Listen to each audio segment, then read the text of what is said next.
Olá pessoal, sejam bem-vindos. Eu sou o Dr. Emprego, advogado trabalhista a favor dos empregados há quase 9 anos, e no vídeo dessa semana vocês vão aprender uma série de questões sobre férias.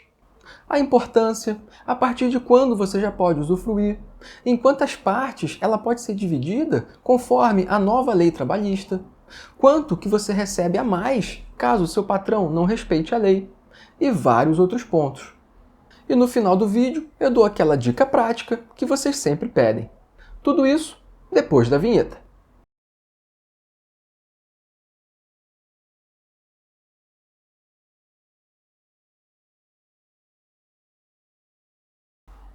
Antes de começar, eu queria pedir para você não esquecer de dar o seu like e se inscrever no canal para eu saber se o conteúdo foi útil e ajudou vocês. Até porque esse é o principal objetivo do canal. E se ficar alguma dúvida, pode deixar aí embaixo nos comentários, porque vocês sabem que eu sempre respondo. Bom, pessoal, o que é férias? Férias é o período de 30 dias que o funcionário tem para descansar o corpo, descansar a mente, repor as energias. É um tempo reservado para ele poder se dedicar mais à família, aos amigos, ao lazer de um modo geral. As estatísticas dizem que quando o trabalhador não descansa, seja nas férias, seja no intervalo de almoço, ou entre um dia e outro, aumentam em muito as chances dele sofrer um acidente de trabalho. Existem centenas ou milhares de pesquisas no mundo todo dizendo que os acidentes ocorridos durante o expediente estão diretamente relacionados com um excesso de trabalho. Então, pessoal, em razão disso, a lei é muito rigorosa quando o assunto é férias.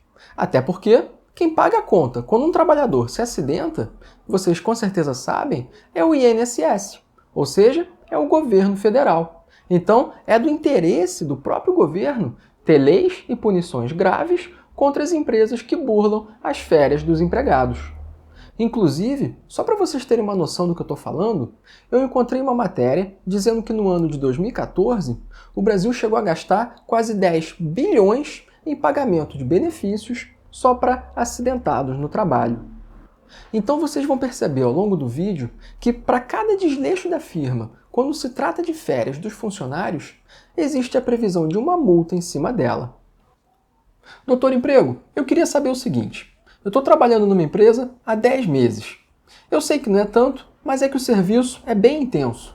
É hora extra quase todo dia, é cliente mal educado, é meu chefe que vive no meu pé. Umas férias agora me cairiam muito bem. Eu já posso tirar? Olha, independente de todas essas questões, como você só tem 10 meses de casa, infelizmente você ainda não adquiriu o direito de usufruir suas férias. É claro que se você for demitido agora, ou até mesmo pedir suas contas, você vai receber na rescisão suas férias proporcionais, equivalente aos 10 meses. Mas tirar em casa, usufruir as férias, só quando você completar um ano inteiro na firma. A cada ano completo de contrato, você adquire o direito a uma férias. É o que se chama direito adquirido. E conforme os anos vão passando, você vai obtendo direito a mais férias. Agora atenção no seguinte, pessoal. As férias não podem ficar se acumulando uma em cima da outra. Elas não são que nem horas extras, por exemplo, que tem aquele sistema de banco de horas que permite um certo acúmulo.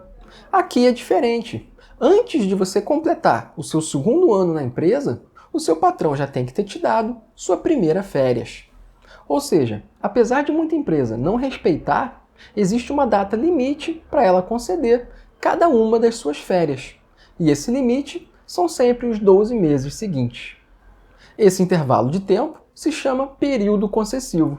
Concessivo vem de conceder, dar as suas férias. Doutor Emprego, e se por acaso acontecer de acumular? No meu caso, por exemplo, eu acabei de completar 2 anos e só tirei 15 dias de férias. Como que vão ficar os outros 15 dias? Não tem que ter uma multa aí, não? Boa pergunta. Isso, infelizmente, acontece demais.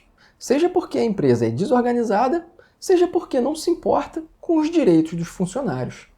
Aí é o seguinte, os dias que ultrapassarem a data limite, no seu caso 15 dias, você continua tendo o direito de usufruir. Porque é aquilo que eu falei, é direito adquirido. Você ainda pode tirar o restante das suas férias. Só que agora, o valor desses 15 dias de férias vai ser 2 vezes maior do que seria se a sua empresa tivesse respeitado o prazo. Isso se chama férias em dobro. É uma espécie de multa para cada dia de férias que a empresa não deixou o funcionário tirar no prazo certo. Pessoal, nesse exemplo, a gente está falando de 15 dias, mas é muito comum o trabalhador simplesmente não tirar nada de férias. Aí, todos os 30 dias vão ter que ser pagos em dobro. Eu não vou mostrar como que funciona essa matemática agora, para não confundir vocês. Até porque eu já tenho um vídeo explicando passo a passo de como calcular férias, férias em dobro, 1/3, venda das férias. O que eu quero que vocês peguem é, se era para um funcionário receber, por exemplo, R$ 2.000 de férias, e o patrão não permitiu que ele tirasse dentro do período limite, ele passa a ter direito, então, a R$ 4.000, o dobro. Agora, isso é na teoria, né, pessoal? Porque, na prática, eu nunca vi, nesses quase 9 anos que eu tenho de advocacia trabalhista, uma empresa admitir o erro e pagar a um funcionário o valor dobrado das férias dele. É mais provável ela criar alguma fraude, um recibo falso, uma folha de ponto falsa, do que realmente pagar o que deve. Aí chega na justiça, a firma esperneia diante desse tipo de multa. Mas ela própria foi a culpada, como eu disse antes, ou porque foi desorganizada, ou porque ela escolheu de propósito fechar os olhos e desrespeitar o empregado. Doutor Emprego, tá chegando aí Natal e Ano Novo, e eu queria poder viajar com a minha família. Eu posso escolher a época para tirar minhas férias? Olha, na verdade, quem escolhe a época das suas férias é o seu patrão, conforme for melhor para ele. A lei é bem clara nesse ponto. É uma decisão que cabe à empresa. E, infelizmente, você tem que acatar. Mas é evidente, pessoal, que nada impede que haja um diálogo e vocês entrem num consenso de uma data que seja interessante para ambos, até mesmo para evitar um atrito desnecessário. Os únicos empregados que têm o poder de escolher a data das suas férias são familiares que trabalham na mesma empresa, marido e mulher, pai e filho, desde que isso não prejudique o serviço, e empregado estudante menor de 18 anos. Ele vai poder aproveitar o período de férias escolares para também tirar as férias do trabalho. Doutor, minha folga é sempre aos domingos, e o meu chefe está querendo me colocar de férias iniciando exatamente num domingo. Ele pode fazer isso? Não. Suas férias não podem começar no dia da sua folga, nem feriado. Isso é proibido. Afinal, são dias que você já estaria ausente. Aliás, essa proibição é até mais extensa. Suas férias não podem iniciar nem 2 dias antes da sua folga ou feriado. Senão, cada dia vai valer o dobro. Vamos dar uma olhada num calendário. Por exemplo, se sua folga é aos domingos,